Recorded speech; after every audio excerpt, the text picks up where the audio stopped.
Radio Sport, Radio Sport. Il n'a pas changé. Il a gagné Paris-Roubaix, il habite à Pau, c'est le plus heureux des hommes. Gilbert du Clos La Salle, le Gibus, comment ça va?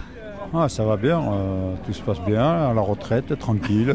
Tranquille. Je vais voir le Tour, j'ai été le voir hier, je revois des anciens comme Adri.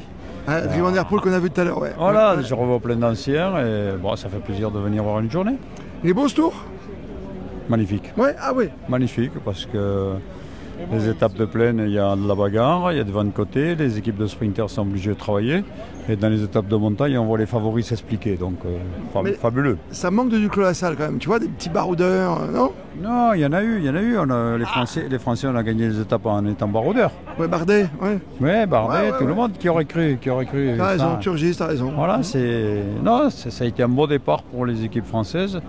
Maintenant, on a une finale entre les principaux favoris. Je pense que les deux Pogačar et Vingegaard vont avoir un duel extraordinaire. Je sais pas si c'était le troisième français, c'est quand même Kenny Vauclin qui est un super coureur et qui te ressemble un peu.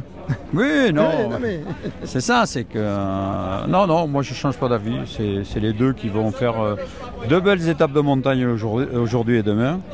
Et à la sortie de ça, on verra un petit peu plus le classement plus clair. Oui, après, il reste quand même une grosse troisième semaine. Hein.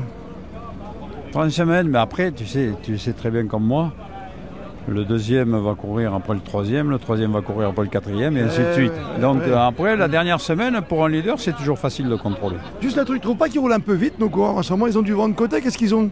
Bon, ils ont tout, ils ont le vent de côté, ils sont hyper bien préparés, physiquement, moralement, ils ont du bon matériel, tout joue. Mais si on regarde les moyennes, c'est ce que je dis à des amis, on n'est pas loin des totems.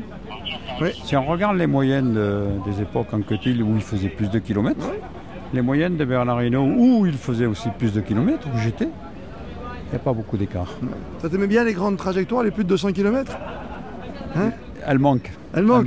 Elle Un manque. petit Bordeaux-Paris, quoi. Ouais, non, mais 200, 250 bornes, ça devrait être régulier. Aujourd'hui, je vois, s'ils font 220 bornes, on leur met le lendemain 165 bornes. Donc automatiquement, ils sont obligés de rouler vite. Ouais, puis Nono aurait pas réussi à te suivre. Non, Ah, Nono!